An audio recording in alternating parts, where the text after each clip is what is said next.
Hi friends, welcome to Ram Mee Seva channel. Friends, మనకు విద్యా దీవెన పథకానికి సంబంధించి ఏపీ ప్రభుత్వం కీలక నిర్ణయం అయితే తీసుకోవడం జరిగింది. సో పూర్తి వివరాలకు ఈ వీడియోనైతే చివరిదాకా చూడండి. సో గత గవర్నమెంట్లో విద్యా దీవెన పథకం కింద కాలేజీలకు సంబంధించిన ఫీజును స్టూడెంట్ తల్లుల ఖాతాల్లో జమ చేస్తూ వచ్చారు కదా. సో ప్రజెంట్ అయితే ఈ Vidya Deevena స్కీమ్ను post matric scholarship scheme కింద మార్చడం జరిగింది. సో ఇందులో భాగంగా ప్రజెంట్ వచ్చేసి మనకు 2024-25 అకాడమిక్ ఇయర్ నుంచి ఈ కాలేజీ ఫీజులకు సంబంధించిన ఈ పోస్ట్ మ్యాట్రిక్ స్కాలర్షిప్ను ఫ్రెండ్స్, అలాగే మీరు మరిన్ని అప్డేట్స్ను మిస్ అవ్వకుండా పొందాలి అనుకుంటే రామ్ మీ సేవ సంబంధించి టెలిగ్రామ్ గ్రూప్లో అయితే జాయిన్ అవ్వండి. సో జస్ట్ మీరు టెలిగ్రామ్ యాప్లో రామ్ మీ సేవ అని చెప్పి సెర్చ్ చేస్తేనే రామ్ మీ సేవ గ్రూప్ అనేది చూపిస్తుంది.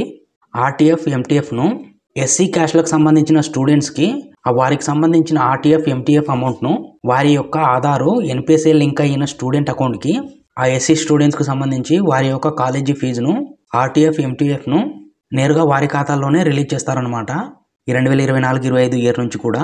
అలాగే అదర్ క్యాస్ట్లకు సంబంధించి అంటే బీసీ కులాల వారికి కానీ, ఈబీసీ, కాపు కానీ, ఓసీ వారికి, ఎస్సీ క్యాస్ట్లకు వచ్చేసి వారి యొక్క ఎంటీఎఫ్ అమౌంట్ను అంటే మెస్ ఛార్జెస్ కింద కానీ స్కాలర్షిప్ కింద సో ఆ అమౌంట్ను స్టూడెంట్ మదర్ సంబంధించి జాయింట్ అకౌంట్లో రిలీజ్ చేస్తారనమాట ఇప్పటి నుంచి.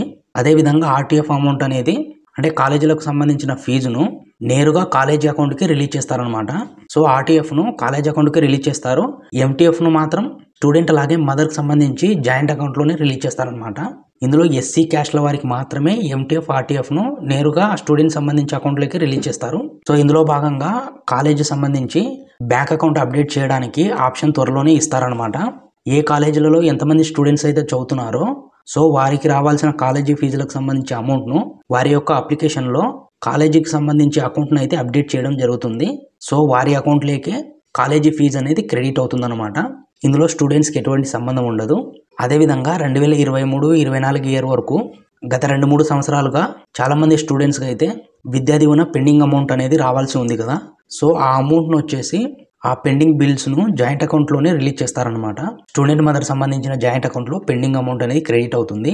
సో ప్రజెంట్ అకాడమిక్ ఇయర్ సంబంధించి అయితే ఈ కాలేజీ ఫీజులకు సంబంధించి అమౌంట్ను వచ్చే నెల మనకు డిసెంబర్ ఎండింగ్ లోపు అయితే రిలీజ్ చేయబోతున్నారు అనమాట.